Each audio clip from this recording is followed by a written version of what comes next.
د پکتیا خوست او پکتیکا یو شمېر ځوانانو د اسلامي امارت د حکومت پر وړاندې پاڅون وکړ. دا چې څنګه جزئیات یې ویډیو کې وګورئ او چینل هم سبسکرایب کړئ.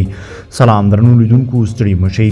د پکتیا خوست او پکتیکا یو شمېر ځوانان له حکومته د نجونو ښوونځیو خلاصون غوښتنه کوي.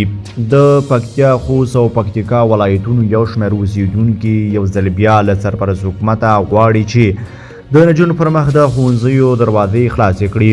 د خوست اوسیدونکي دین محمد ځلان وایي ښځه په ټولنه کې دیني مکلفیتونه لري چې یو شمېر یې د ټولنې او یو شمېر یې د الله جل جلاله په مقابل کې دي. ځینې د خپلې کورنۍ له اړخه د خپل نفس د تزکیې او تکمیل په برخه کې دي. خو چیرې په دغو دریو برخو باندې بحث وکړو نو د دغو دریو برخو په اړه آګاهي پرته د زده کړې له ترلاسه کولو ناممکنه ده.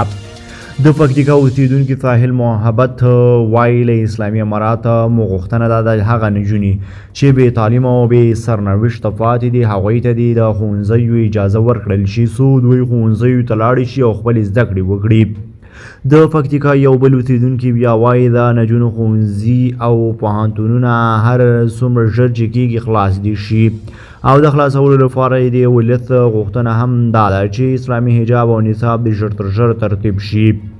په ورته وخت کې د یادو ولایتونو یو شمېر نورو ځوانانو د دې ترڅنګ چې په هیواد کې د نجونو پر وړاندې د زده کړو د خلاصون غوښتنه کوي له سرپرست حکومته غواړي چې له لوستو ځوانانو او کادرونو ته د کاري فرصتونو په رامنځته کولو کې لا ډېره پاملرنه وکړي. د دوی په خبره حکومت ته پکار ده چې دلته له شته کادرونو په مناسبو ځایونو کې کار واخیستل شي څو بهر ته یې د تګ مخه ونیول شي.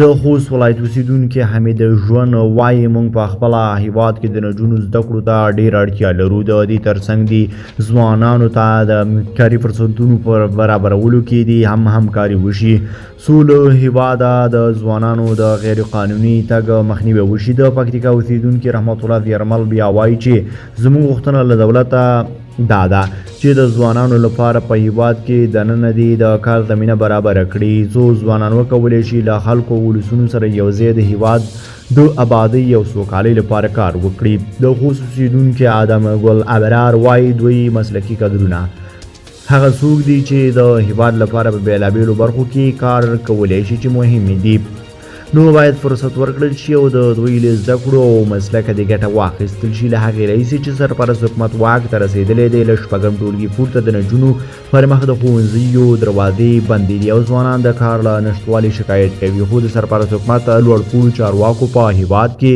دننه د کاري فرصتونو رامنځته کولو ډاډ څرګندوي او د نجونو ښوونځیو پرانیستلو غوښتنو ته ځواب کې ویلي پر یوه تګلاره کار کوي او ژر به د افغان نجونو پر مخ د ښوونځیو دروازې پرانیستل شي.